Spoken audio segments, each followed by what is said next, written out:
Oliver McGowan Training was set up by his mother, Paula McGowan, on the back of Oliver's tragic death whilst in the care of the NHS.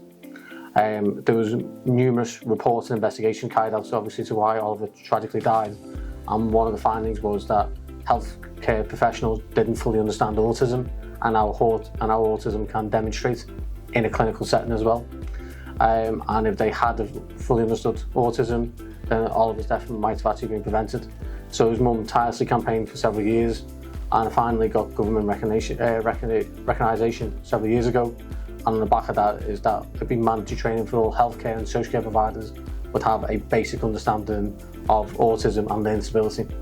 So that's why we are very keen to champion it, because it's such a tragedy that what happened to Oliver. But with every tragedy, there has that chance to actually make sure that it doesn't happen again. So currently we are supporting 11 providers regionally. That's both NHS providers but also healthcare providers, but we're also managing the interface of the Oliver McGowan internally as well for all our staff. The most important part is Oliver McGowan's training is designed to make sure that everyone has the mandatory minimum knowledge of what autism is and learning disability are. Now, we need to embrace the training because it's a national recognised qualification and it gives everyone the same foundation knowledge. We need to learn from our past as well as providers, as society, and we need to make all the tragedy that are obviously all of his events actually into something special. And that's why obviously his mum has campaigned tirelessly to ensure it's a minimum requirement across all health and social care providers. So that's why we're really championing it. We are leading experts within this field. We're a charity that's been run for nearly 60 years now, championing people of our autism community. We have experts from a learning facilitator perspective that have come up through the grassroots here within the charity. But alongside that, we have been working with our own people we support to roll out this programme, both internally and externally, giving them opportunities for employment to deliver this much needed programme. So we are able to offer the programme more further afield, beyond the regional northwest, but our focus at the moment is to support our neighbours from a health and social care point of view, to roll out what is quite a significant and complex training infrastructure, and our commitment is to support our wider communities in the first instance.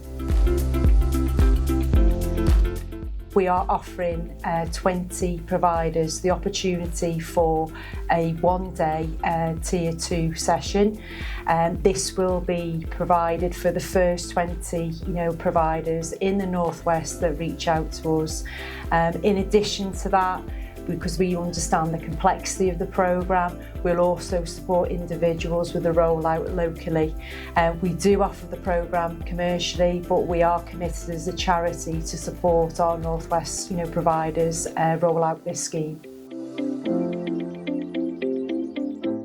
So I think for me, it has enabled the people we support grow from an employment perspective, but also become engaged with rolling out this programme.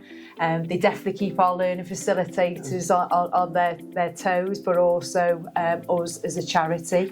It's been absolutely rewarding to watch the people we support grow, but also to be rewarded for their hard efforts.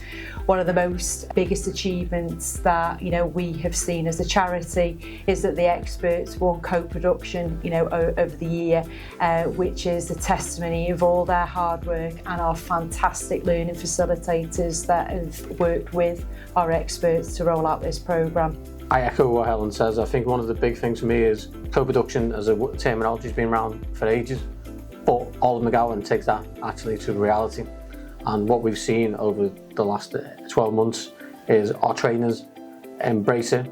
We've seen our experts, obviously the people we support, embrace it. And what we've ended up is a really, obviously it is a national recognised curriculum, but we've ended up with some absolute geniuses in the classroom that are really able to use their life experience to fundamentally change professionals' view of autism and learning disability. And to see them grow, as Helen has said, is just miraculous. And you know what, it's a joy. It really is a joy for us. It's absolutely critical for us as a charity, and also to hear what they're using their finances with one particular expert who's been able to finance their driving. So for us it's really rewarding, but also it is for them too.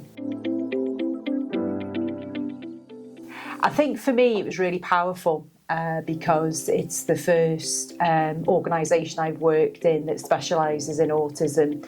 I thought I did understand autism, but I didn't actually truly fully comprehend the challenges that individuals with autism face. So my take home was that it's not actually what people think that it is as a condition. It's a lot more than that. I think one of the other things that I've taken away is the impact it has had from a positive perspective from our experts. One who had said to me they trained me, was that the purpose that they have had from delivering this programme, and that they feel that they now have a voice, and I think that's the biggest take home for me. From my point of view, I've worked in social care now for nearly 2 decades, and I've worked with autism, a large part of that. One of the big take-home messages for me was things that I was taught was the right way of doing as a support worker are no longer the right way. And you see that when you see it from the other person's point of view. We never had experts when I joined social care. We had people who were clinically trained, who obviously were classified as experts, someone that actually lives and breathes it, and seeing it from the people we support eyes, and then being able to expertly explain to us what good looks like in this and what bad looks like, I think is eye-opening. And like many people who have worked in the sector a long time, you do become become emotional at the end of the training course, because even with good intentions, mistakes are made. I think for me, our learning facilitators are experts in their field. They've lived and breathed, this, theoretical underpinning knowledge. But also, I think because we have close links with the experts that we support. In addition to that, we have, increased our experts externally as well. And for us, it's about delivering a very robust programme. We more recently have applied for the quality assurance through Skills for Care. So we as a charity are fully invested in this programme and making it, an impact, in its delivery. The Oliver McGowan Training is aligned to what our philosophy as an organisation. Obviously, the Oliver McGowan Training was derived by obviously Oliver's mother, Paula, obviously heavily involved in it. And as a charity, we were set up by parents because the sector was failing them. And them key values that obviously that shape both the training and us as a charity, I think underpin the fact that we are about people. We are the best provider in the Northwest by a country mile, and I'm going to say that. But we are, and with that because we listen and we evolve, and that's what the Oliver McGowan Training is about. It's about breaking away from the way we used to do things and setting up the foundations how we should do things.